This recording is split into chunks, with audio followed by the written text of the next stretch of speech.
Welcome to Two Across, the podcast where two friends on opposite sides of the Atlantic catch up over a crossword. I'm Theo in London. And I am Rob in Montreal.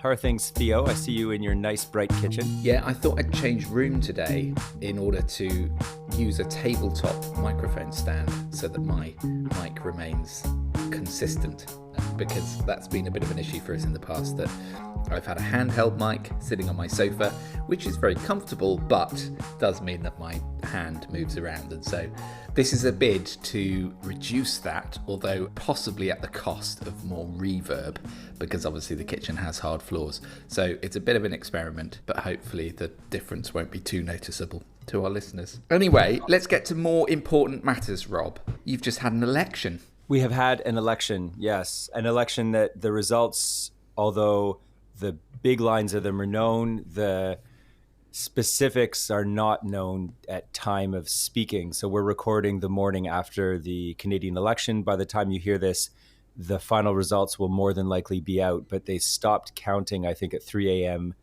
Eastern time this morning.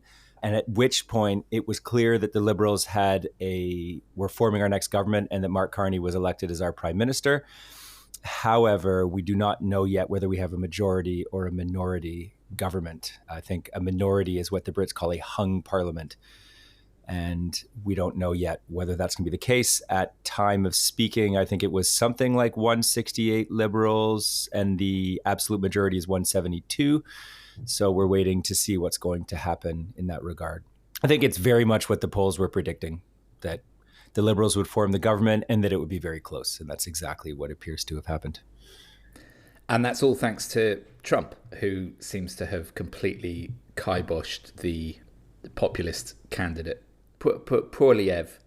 Poilievre, you got it. Which is kind of cool because it has a French-sounding last name, although Quebecers absolutely loathe him. I don't think they voted for a single conservative.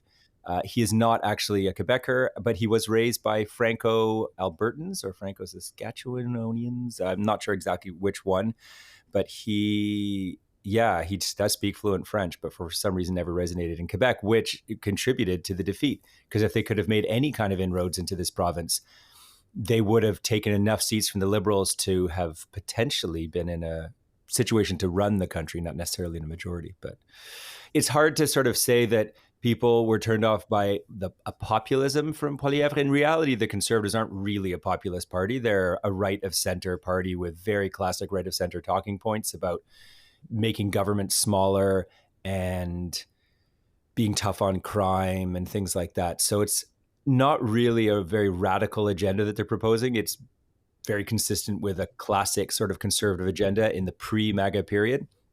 The thing I think that drove people to Carney was the flight to safety, I think, more than anything, is that Carney really put forward his credentials of, I am the man of crisis. So I helped Canada through the financial crisis as the head of the Bank of Canada. I helped the UK weather the post-Brexit potential economic storm as the head of the Bank of England. And I am now here at this moment. I have arrived at the turning of the tide, much like Gandalf did at the Battle of Helm's Deep, to help us through this time of crisis. And I think that's why people went to Carney. I think also Carney is very much the sort of anti-Trump in the sense that he is fiendishly competent. He has, as I said on a previous podcast, all the credentials that you could possibly want. He's well-spoken. He's well-thought. He's got a very long resume that would clearly justify him to take on this position and to manage the economy, which is the number one issue at people's minds. So I think that's why we saw the result that we got today. Whether we'll say it's minority or majority, we'll see. I mean, at this point, I'm hoping for a majority simply because you want a government that could be decisive at this point and doesn't have to waste any time managing the parliamentary arithmetic to get things done. Yeah, we've obviously been through our fair share of hung parliaments in this country, and none of them have ended very well, I think it's fair to say.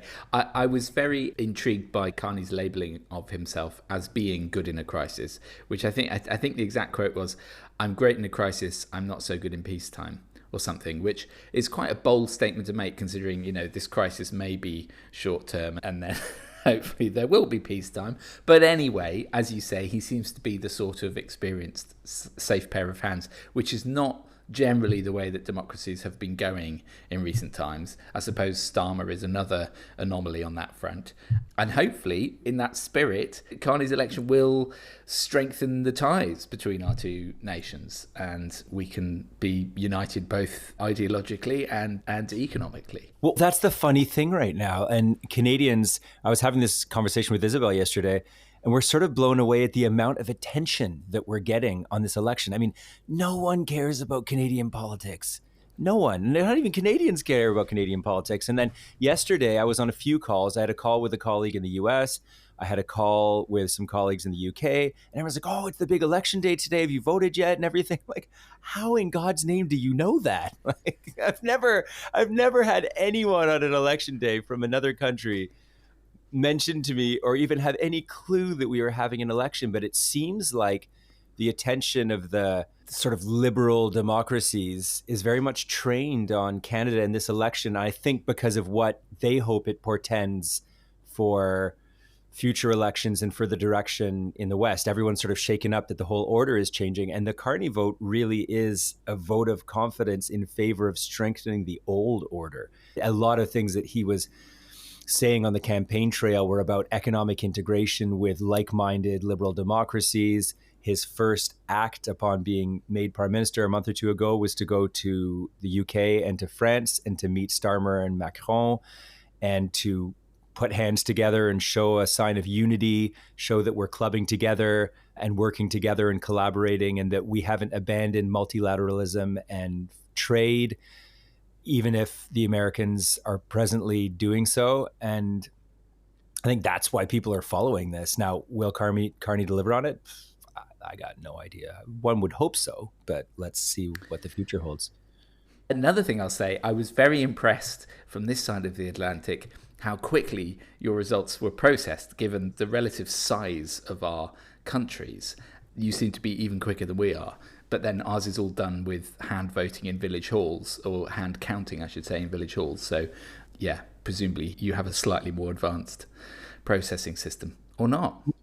Not so much. No, I think it's a whole lot of hand counting. There's no voting machines. I mean, I went in yesterday, and it was the way my parents would have voted in the '60s. You know, it was a sort of cardboard booth with my slate of candidates and my little pencil that's kept inside of the booth. And then I come in and I put it into the cardboard box in front of the very nice lady who gave me my slip. I have voted in the UK, so I've seen the system and it looks pretty much the same. Yeah, I think the two systems are essentially identical. The whole first past the post thing and the general number of constituencies and all of that. At least it's been easy for me to understand in that sense, and I will continue to follow it as you discover whether or not your parliament is to be hung. But I very much hope not, especially having listened this morning to some interviews with the so-called Maple Leaf MAGA crowd, and wow, there was some interesting stuff coming out of them. I mean, they are tying themselves in knots trying to justify their sort of far right politics, when at the same time the existential threat to Canada is Trump. So they're trying to sort of say, yeah, we all need to put Canada first. And it's like, well, what does that now mean? And that whole plan has completely blown up in your face because of the populist politics happening across the border. So that whole thing just seems now completely defunct. But then I've thought that before, and it always finds a way of rearing its head again. Yeah, I mean, we can't pursue that kind of politics in any event. I mean, the only country in the world that can really pursue that kind of politics, or maybe two, would be China and the US. You know, that sort of go it alone, oblige countries around you to come to heel. I mean, no one's going to come to our heel. We are a supplier to the world. We are a diplomat in the world. That's our role. A MAGA type philosophy would never really take root here because the soil isn't the right type of soil for that plant, to be honest with you, although we do grow a lot of maple trees, especially here in Quebec.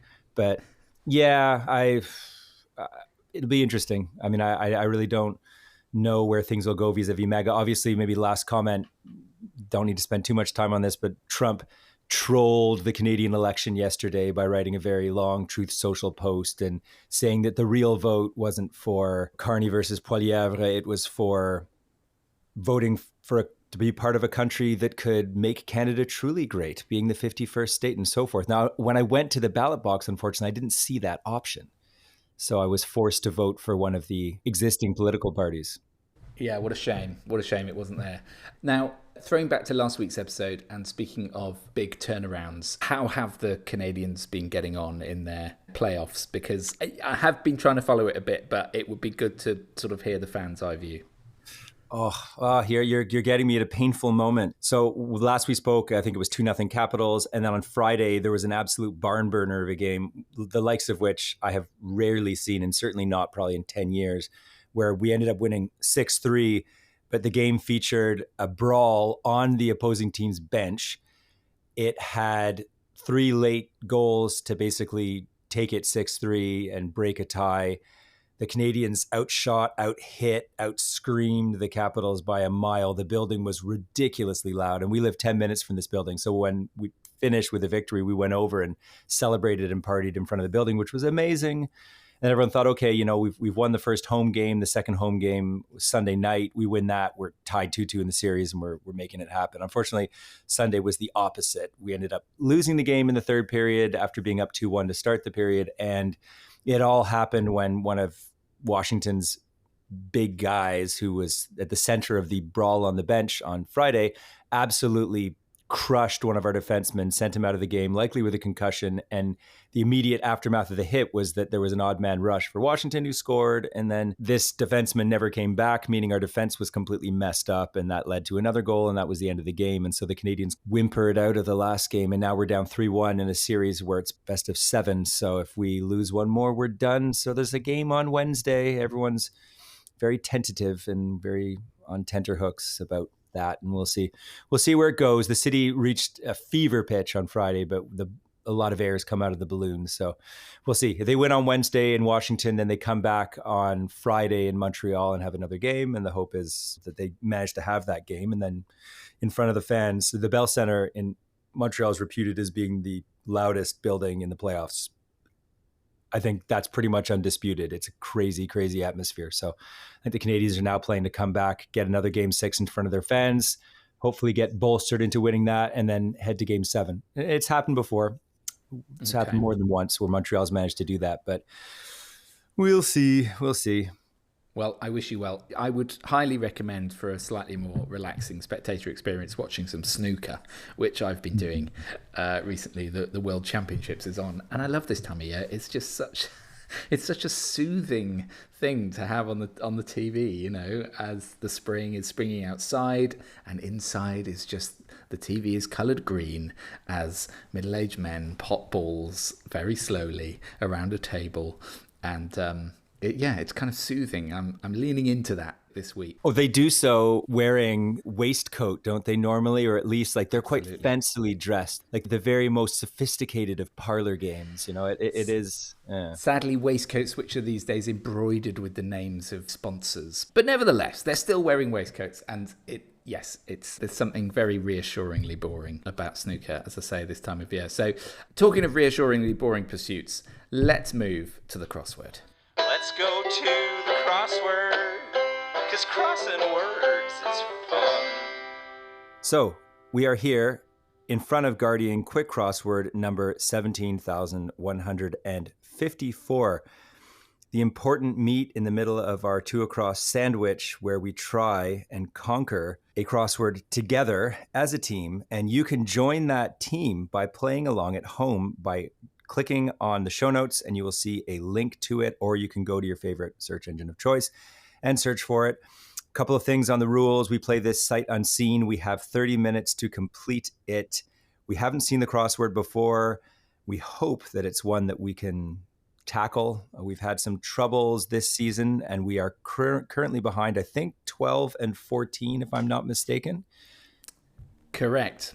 Yeah, which is doable. I mean, we can turn it. Well, if we get within 1 today, I will definitely be feeling confident that we can end the series with victory. But let's see. Okay, I'm starting the timer.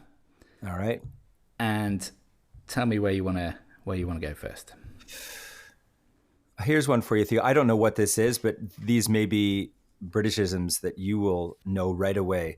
3 across, almost certain loser, or served with orange sauce, question mark, 4-4. Okay, so I'm thinking something to do with duck, because duck à l'orange. Oh, there you go. I got it. Yeah, Well, what just a lame duck? a lame duck. Perfect. There we go. Yeah? Like your Conservative leader. Yes. Who, by the way, one thing I didn't mention is that he lost his seat. Oh, brilliant. Wow, that is a bitter pill. It's always quite exciting when that happens, when you get those little scalps in the course of the election night, particularly when it's the leader. I mean, that is... So, in other words, even if he had won the overall poll, potentially he could have found himself not with a seat and therefore unable to lead the party, presumably. Yeah, presumably. I think at that point, someone steps aside and offers their seat, which I was thinking about that. That must suck. That you've spent all this time campaigning, doing all these things, and almost promising certain things to your constituents, and then you pull aside and give it to the leader who's not going to give a crap about your constituency. He's just focusing on the sort of national stage. But 5 down is worrying me, because if we take our E from lame, it begins with E. And the clue is songs of early birds, which I would always, and it's 4-6. I would always assume that's dawn chorus. yeah, and that's fine because it can also be dead duck. Dead duck, of course. Well done. Which probably is better than a lame duck, because a lame duck is often someone who, like the way the US president can be after the midterms where they lose the Congress, and then all of a sudden they can't get any legislation through. And that's usually the definition of a lame duck, where this is an almost certain loser. So yeah, I think dead duck is actually better than lame duck in any event. How's your knowledge of Chinese cuisine? Because 9 across is Chinese dish, 4-4. And the first word ends in a W. We might need a few. Oh, I think I've got it, Rob. Oh, chow mein. Chow mein, yeah. I think it was you saying you got it. It's like, oh. That was like when somebody sort of kicks the ball towards the goal and someone else just slightly redirects it and claims it for themselves. A shameless steal. I'm claiming this one for myself. So let's mop up the downs on dead duck, Theo. I think all of them are gettable, starting with 4 down, let out a breath. 6 letters long, E space H, and then 3 letters. So that must be exhale. I think so. And then we have an anagram of ruse, which is 6 down, U space E space. Even I can get that. It's user. User. And then last one is Charles dash or chess piece, K space N space. King. There you go. Speaking of which, one of these Maple Leaf Maggers that was being interviewed by the Newsagents podcast that I listened to this morning was saying, it was put to him that Trump, his supposed hero, wants to turn Canada into the 51st state. And he was saying, well, he'll have to get it past the king first. You know, like we're a Commonwealth nation. And it became this very odd... I couldn't, again, quite work out the argument he was trying to make, but it was an interesting point to raise the subject of the monarch. And, you know, I often forget that Canada actually technically, you know, has Charles as their head of state. But yeah, that would cause a very interesting constitutional crisis. It would. Trump v. Charles. He is our head of state, and his head is on our money, as I just recently saw. I wondered if that would happen, but I just saw my first King Charles loony the other day. So, yeah. Well, what a lovely phrase. Yeah. King Charles loony. Yes. How much is a loony worth? $1. So called because there's a loon on one side of it. Nice. Yeah. Right, 11 across. 1990s phrase for a film for a female, ? 5-5. And the second word is blank L blank C blank. I think I know this one. Do you? I have no clue what this is. It's a chick flick. Oh, of course. 2 down. Controversial, 3-5. And the second letter has the second word has a second letter of I. Do you have any guesses on that? Not immediately, no. Might need some other things. Here's a nice one. 10 down. It's a quadruple worder. Ooh. And it's "That's no joke!" exclamation mark. 1, 3, 3, 3. And the only letter we have is the first word of the first word of the second letter, which is a K. That's no joke. First letter of the second word. First letter of I can't speak today. Oh dear. It's there. Thank you, Rob. So, any thoughts on that one? Not immediately, no, because I'm trying to think of what 3-letter word starts with the letter K, and I can't think of such a word off the top of my head. Can you? No, it's the exclamation mark is intriguing as well because. Yeah. Okay, let's try and get some more acrosses on that one. What about 1 down? Because I think we may be able to get this, which is "a domesticated parrot's home?" ? And it's got a 5th letter of C. A domesticated parrot's home. What do they live in? A cage? Well, I thought like bird cage would be the simple one, but is that? I mean, it has the question mark, which suggests it's something a bit. Bird cage. It's got to be bird cage. Do you think so? I mean, it. Yeah. Okay. Definitely. Okay, we've got 21 minutes left, so I think we need to get a few more quite quickly. You do. To keep on track. 1 across. Let's get some acrosses from birdcage. 1 across is taste. 4 letters beginning with B. Yep.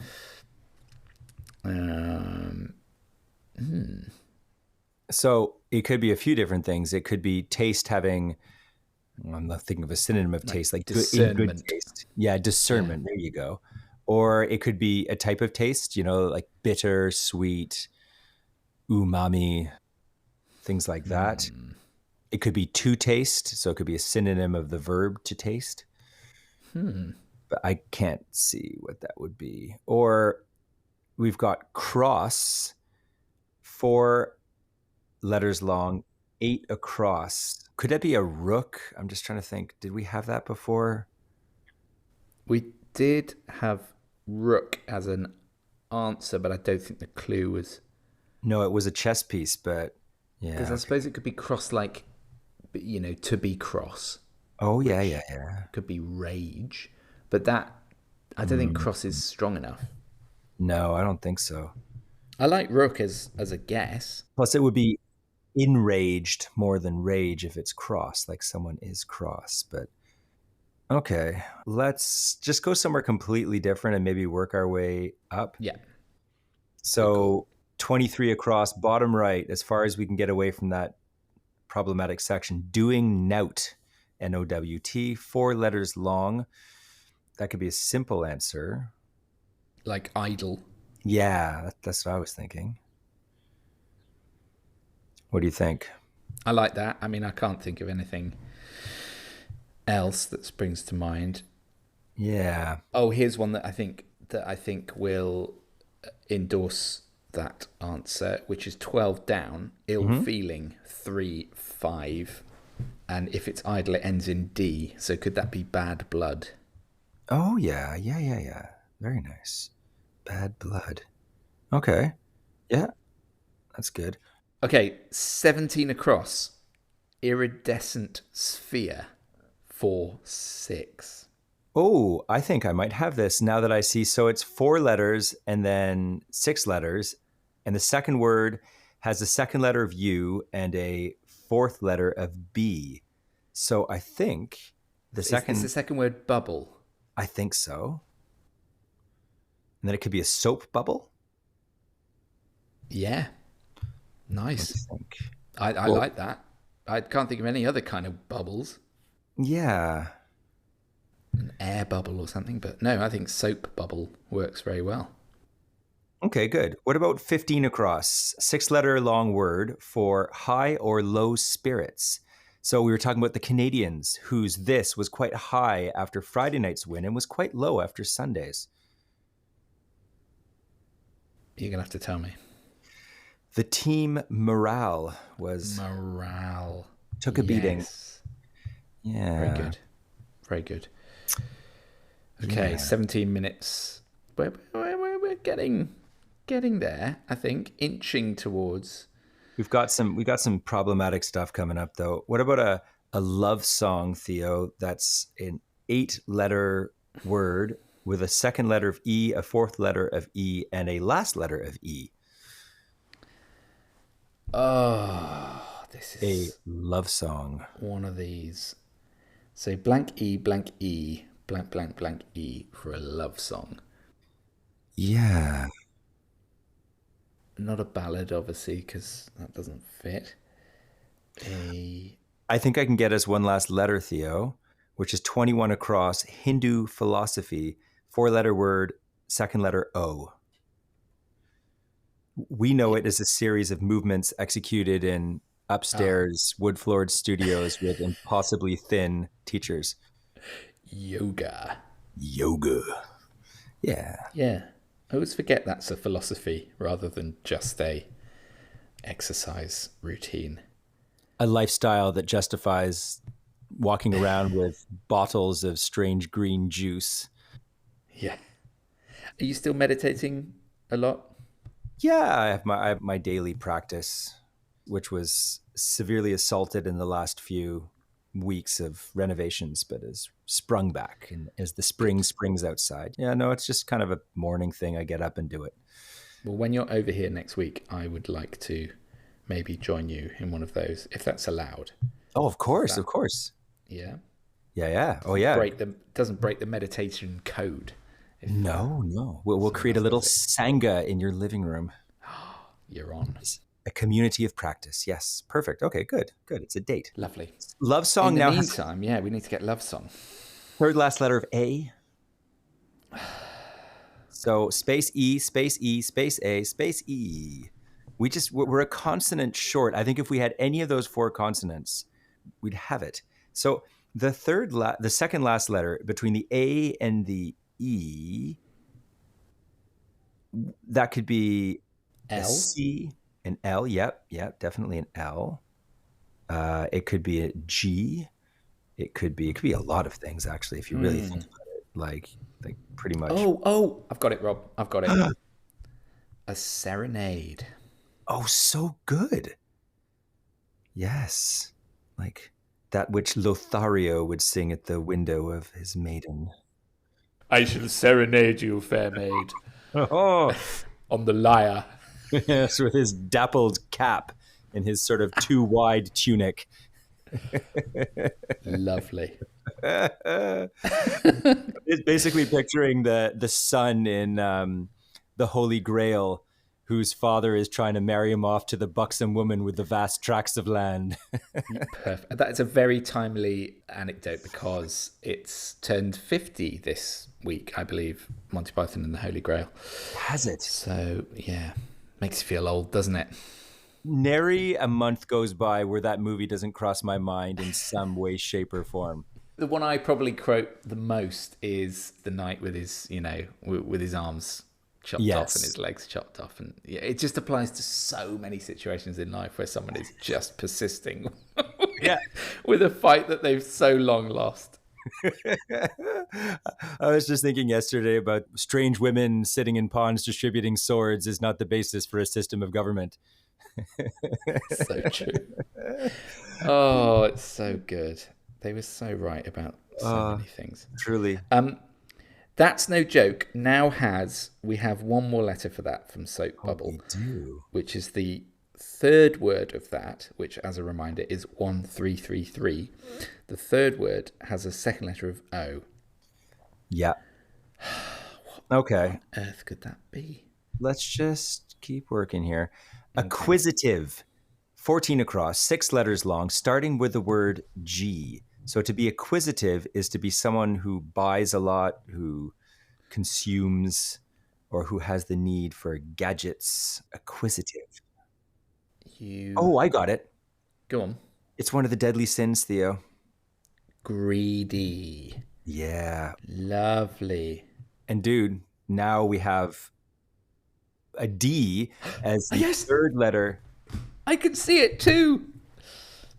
Oh, yes, of course. Yes. So the second letter must be, it's K blank D. Sorry, the second word. So it must be kid. And then the first word has to be I because it's a single letter word. So I kid 3, 3. Not. Yes. Oh, lovely. Excellent. Oh, that's the turnkey because that is. opens up a lot of crosses.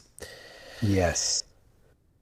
Yes, it really does. Okay, let's do 22 across because I used to be a little bit of a war nerd, particularly this conflict. So 22 across, the clue is angled gun used in the trenches. So this would be World War One, presumably. World War One. Or could be the present Ukraine conflict because trench warfare has returned. Yeah, I actually, having just said that, don't have a clue what that is. We still use them. I think that the U.S. in the Biden administration sent many of these. It's a great word, too. And we actually, we talked about it many times ago. Private, what's his name, who'd gone off and created. So there was shrapnel. And then we were talking about Ned this, I believe. When we had that long riff about how weapons get named. Yes. Oh my God, that does take me back, and I still don't know what it is, Rob. It's a howitzer. A howitzer. We did joke about Major Howitzer. Yes. Oh, well done. Yes. God, that is a throwback. I think that's back in season 1. Sometime, yeah. One of the early ones. I can't remember which one. When we were green. When we still had hope. Yes. 19 down then, keep is 4 letters ending in W. Yes. From howitzer. Yeah. So it could just be... No, I was going to say own, but that obviously doesn't work. I can get 18 down, which is inscribe deeply. Okay. 4 letters ending in H. Could that be etch? I think that is a good one. And that then gives us 20 across, which is silvery white metal. It gives us the first letter of that, which is a T. Which is a T. Also has an N at the 5th. Yes. Because I was going to say tungsten, but that obviously doesn't fit. I know, that was my initial thing as well. And titanium. Oh, good one. Oh. I am titanium. Titanium. Little clip from David Guetta's song there. Lovely. 16 down, tidy. 6 letters, blank P, blank U, blank E. Yep. So tidy, it could be too tidy, or it could be something that is tidy. Indeed. Oh, I got it. It's also the name of a tree. Spruce. Yeah. Like the spruce goose. Yeah. I'm just going to spruce the goose, Bruce. Spruce. Did you ever get any, like, a momentary fascination with the spruce goose? It was one of those things that you would read about in the Guinness Book of World Records. It was that enormous wooden plane that Howard Hughes had built. And it had some sort of distinction. I don't know what distinction it had. Like it was the largest wooden plane ever built or the heaviest, or I don't think it was even able to fly. But there's some reason in the 80s where it had a little renaissance of interest. And there was one Guinness Book of World Records that spent a sort of disproportionate amount of copy on describing the spruce goose. And I remember seeing a documentary or something, but it captured the sort of boyish imagination, this large, ungainly plane.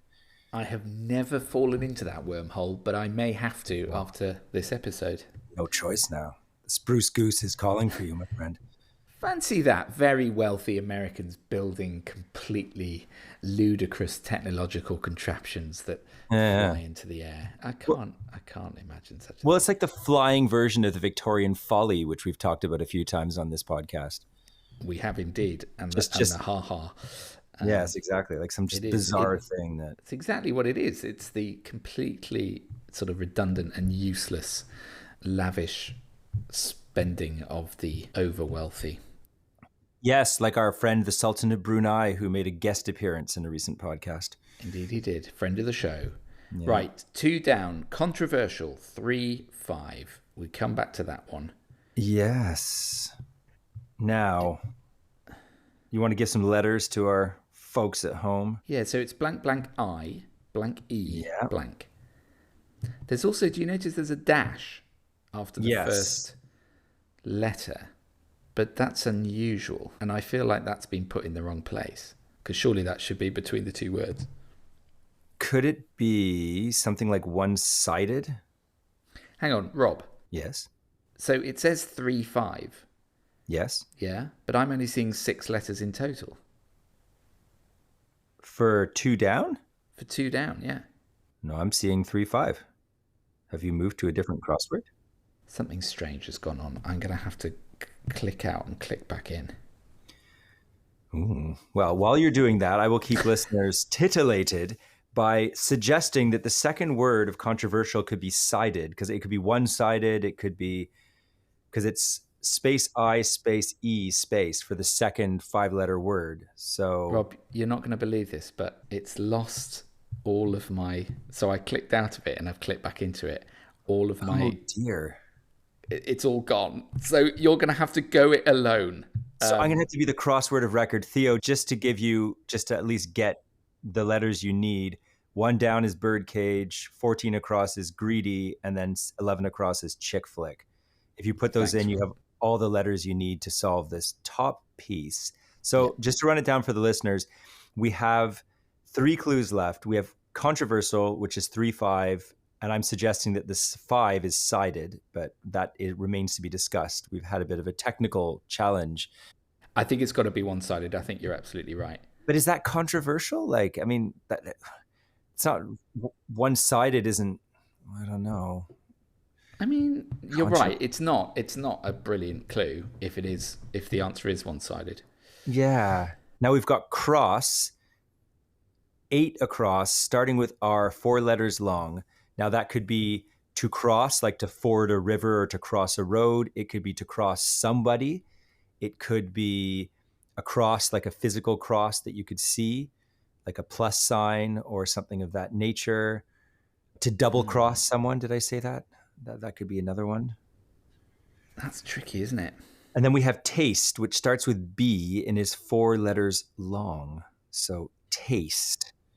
Yeah, this is going to make for some, I mean, so if it's one-sided, then cross would be R space, E space, and taste would be B space, O space. Yeah. There's some hammering going on near you? There is, next door. Okay. Coming through the kitchen wall. Sorry about that. This is just a normal feature of the pod these days. I think we've had hammering. Yeah, standard stuff. Yeah. I'm still trying to work out what on earth happened to my crossword there, but anyway. Well, luckily, let's try and. So we've got 3 minutes left, Rob. Okay. So controversial. So it could be one-sided, but it could be something. Oh, lopsided. Could that? No.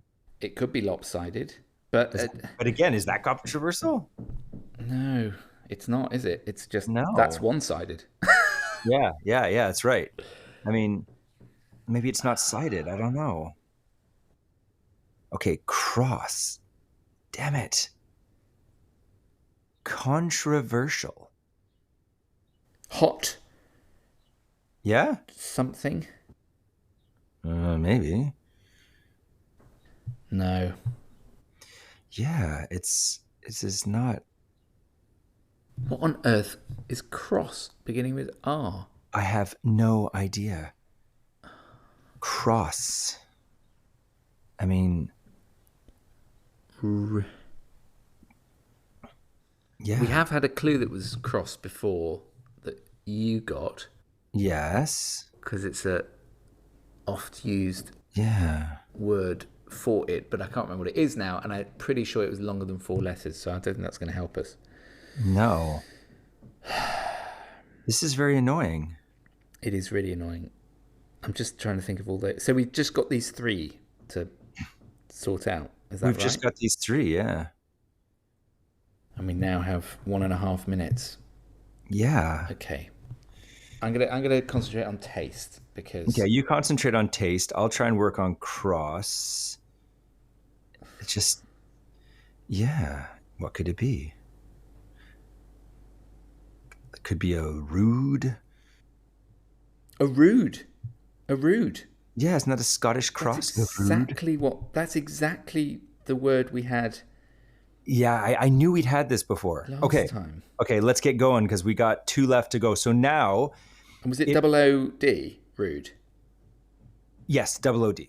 Controversial is now space O and then something that I'm maybe could be sided, but it feels more and more tenuous. Two-sided? That doesn't make sense either, does it? Two-faced doesn't quite but fit. taste. And again, doesn't really mean controversial. I mean, could taste be bite, like to take a bite of something? Yeah, could be. Which leaves, I think it is to something. Well, it's definitely is T. If it's bite, it's T. Yeah, I guess to take a taste, to take a bite. I think that works. I'd be willing to put that in. Okay, so now we've got T space O space 3 seconds. I, space E. Two-sided. Okay. Oh man, why are they all so dramatic these days? I know. It's this new. I'm blaming this new phone, Rob, both for screwing up my crossword today and also making the timer invisible, so I don't see it as much. So, two-sided does work, I think. I don't know what that even means for controversial. Two-sided? I mean, we've put it in, so it's done. Like it's a two-sided argument.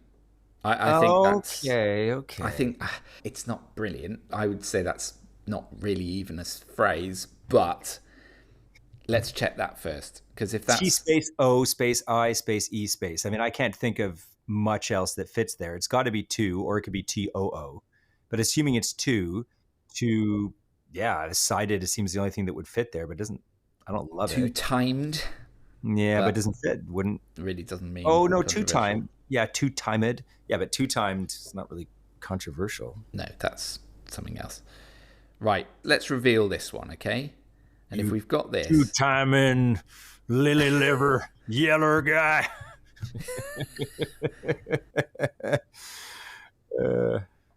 I think it's right. You know, Really? It is right. Two-sided is correct, which implies. Well, the only ones then are rude, but we have had that before, so hopefully that's good. You're going to have to do check all on yours. You're going to have to do check all on yours because mine is not now all filled in. So I've never had this responsibility before, even though we've always said that the crossword of record was with the it was with the speaker. It was with the person who led us into the crossword, the introducer. However, given that you were befuddled by technical gremlin, I shall take the torch from you, be mine to hold it high, and I'm going now with deep trepidation to check all. I have pressed the button. And we are correct. Rob. Brilliant. 13, 14. People are going to get tired of listening to us continually to win like this, Theo. They're going to think we're becoming smug. I think that's our 4th in a row, is it? Or even 5th. It might be, what do we call that, a 4-peat? 5-peat? A 4-peat. Or do we just stop at that point? Is it 3-peat as far as you can go? From the jaws of defeat, we are grasping victory and are now within 1. And if we can get the scores level, and actually the next one we do is going to be in person, so that's going to be exciting. Oh, we've set it all up. I was going to say, from the jaws of defeat, we have grasped the tonsils of victory. We've gone in and grabbed that uvula, and we're holding tight. We've tickled the tonsils of victory in the yawning mouth of defeat. Yes, we've spritzed the tonsils of victory. Oh. Indeed. Crosswords done, that was fun. Now let's have a chat. Enough metaphors for our smug victory. Enough metaphors. I have a small pin from last week, which is just to report back on the ongoing journey of our tadpoles. And so I think last week I had talked about how we had to move the tadpole enclosure outside because it leaked all over the kitchen floor while we were away, and so it's been fine in the garden, or at least it was until the end of last week, when I was sitting enjoying my cup of tea, sort of gazing out at the garden, and a magpie fluttered down, and in front of my very eyes, plucked one of the tadpoles from the tadpole enclosure and merrily munched away like it was at a sushi buffet. Wow. You know, I couldn't believe what I was seeing. And so obviously I then sort of chased it away, but I realised we had an issue. Our poor little tadpoles were vulnerable to aerial attack. So what I've had to do is source a piece of metal mesh. Fortunately, we have a hardware store near to us, which is one of those classic, like, 4 candles hardware stores that just has every nut, bolt, and accessory you can possibly think of. And one person in the basement who knows where everything is, and she's like, aisle 5. Exactly. And whenever you go in there and you say, have you got a screw that's just exactly this size or whatever, there's always someone that goes, yeah, I know exactly what you're looking for. Then, oh God, I love it. I love those sorts of shops. Anyway, of course they had a piece of quite sort of small sized metal mesh, which I was able to buy for a few pounds and have now placed on top of the tadpole enclosure, weighed down by bricks. And actually I reported this magpie incident to Martin, who was on our show a few weeks ago, my friend who's a wildlife artist and all-round wildlife expert, and I told him what had happened, and he said, oh yeah, that's magpies will do that. They're notorious tadpole snickers, and his daughter actually has a phobia of them, understandably, because they're quite menacing birds. Yes. Are they in the crow family? I mean, are they? Is magpie not black? What are they? Yeah, they're black and white. My football team, Newcastle, are nicknamed the Magpies because of the strip being black and white. But yeah, maybe they're in the crow family. They're a more sort of visually striking member of that family. You know, I think that they're the cousin that got all the kind of good looks, but actually underneath the beautiful facade, there beats an evil heart, because they will just go around taking anything. So anyway, that was probably the most exciting thing to happen to me last week. A magpie stealing a tadpole. But anyway, we still have plenty left, so I'll keep you posted. Thank God you saw it, because you might not have caught up on it, and you could have come one morning and seen that there was a half reduction in tadpoles and theorized any number of things, that some of them had graduated prematurely overnight, that God knows what, but now that you saw the method of aerial attack, you were able to quickly implement a solution, which is good. And by the way, magpies are birds of various species of the family Corvidae, which crow-like. So yes, they are in the crow family. For any listener who is concerned, and Theo, I have some pins as well, which are actually corrections of some of my missed speaks in the last episode. So I very confidently said a few things and then realized that I was absolutely wrong on them. One of them being the spelling of Barack in the context of Barack Obama, which obviously was wrong because that was the answer to the clue. And I'd said, no, Barack Obama doesn't take a C, and Ehud Barak does take a C. Well, actually, it's the opposite. Barack Obama is Barack, and Ehud Barak, the former leader of Israel, is Barak. So there you go. The other thing that I was completely wrong about was the first man to successfully land a quadruple axel in competition. It was not Elvis Stoico. He does not even figure into the pantheon of quadruple jumps. So I had to go and look that up after our podcast. And I was shocking oversight. I think he was just seen as quite a studly jumper in the day in Canadian figure skating, early 90s kind of culture. He was like the bad boy that could land these big jumps, but actually he wasn't the first person to do it, and he's not really even reputed as being one of the sort of big guys in that space. So the first person to land successfully a quadruple jump in competition was actually his predecessor as the Canadian skating lord, was Kurt Browning, who successfully landed a quadruple jump, a toe loop, at the World Championship in Budapest in 1988. However, the quadruple axel, which I think has to do with, I don't know this for sure, but it's whether you take off backwards or forwards and whether you land backwards or forwards. So do you complete, first of all, do you start forward and land backwards, or you land forward? So do you complete a full 4 rotations? Anyway, the axel is seemingly the most complicated, and it was not successfully landed in competition until 2022. And it has only ever been done by one man. Done at the Lake Placid International Figure Skating Classic in 2022 by a Russian skater by the name of Ilya Manlinin. So there you go. I was totally wrong. I want to give Ilya his cred for being the first man to ever land such a jump. And my countryman Kurt Browning is the first person to land a quadruple of any kind. So there you go. Figure skating aficionados who were cycling home or skating home on a frozen pond and hearing that heresy, the record has been officially corrected. I have to say, the mailbag was groaning with outraged figure skating fans. So I'm really glad you've put that one right, well, Rob. The mailbag was groaning with a quick message from our old friend Roz, friend of the show, on advice for your tadpoles. I don't know if you saw that one, Theo, but she mentioned that bacon is actually not the best thing once they enter their limmy phase, and that you might want to look at some other things. I think seaweed might be one. I haven't seen that yet, so I will check that out immediately after the show. Thank you so much, Roz, who is mum of the aforementioned Martin. Clearly, they are my oracles on all things wildlife. So I'm really grateful to you, Roz, for getting in touch about that before I start throwing bacon to some very confused tadpoles. I will be sure to read that over. And yeah, I will, as I say, keep everyone posted on that journey of discovery. Yeah. On that amphibious experiment happening in a plastic box in our garden as we speak. So, Theo, where does your journey take you in the next few days before we see each other on your side of the pond?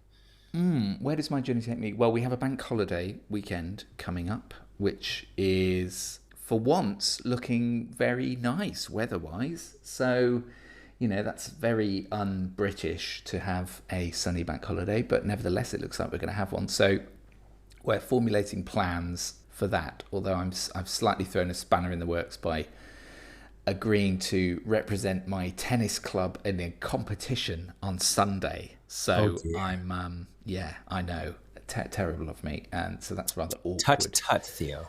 Tut indeed. And I'm looking forward very much to seeing you shortly afterwards, because you're landing on these shores in just a few days. I am indeed, in 3 days. So between now and then, not much going on here, just a whole lot of work, actually. We're having a spell of good weather, so it's very hard to stay inside the house, because I think it's going to be 20 and sunny today. So it's rather gorgeous. The spring has sprung. And as always happens in Montreal, the foliage is in winter mode until one magic day where a good amount of sun and heat follows a good amount of rain. And that day was yesterday. So Montreal has just exploded, and Montreal is screaming, come out and play. And I have to sit in here and do things like podcast with you, Theo. But no, I've actually got to do a bunch of work that has to get done on a fairly tight deadline. Also, my daughter has one of the starring roles in the Beetlejuice musical on Wednesday at school.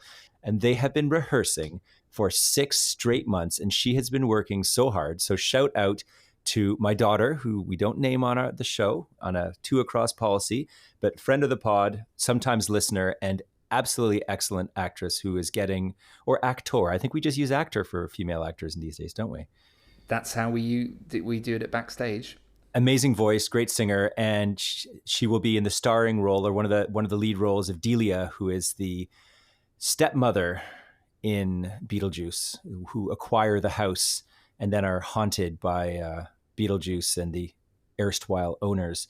It's going to be amazing. I'm really looking forward to it. So in fact, I changed the whole England trip because they changed the dates of this musical at the last minute. I'm still a bit sore about that. But in any event, I changed my England flight because I absolutely wasn't going to miss this. So that's the highlight of this week, and that's coming up on Wednesday. And then the next night, come over to the UK.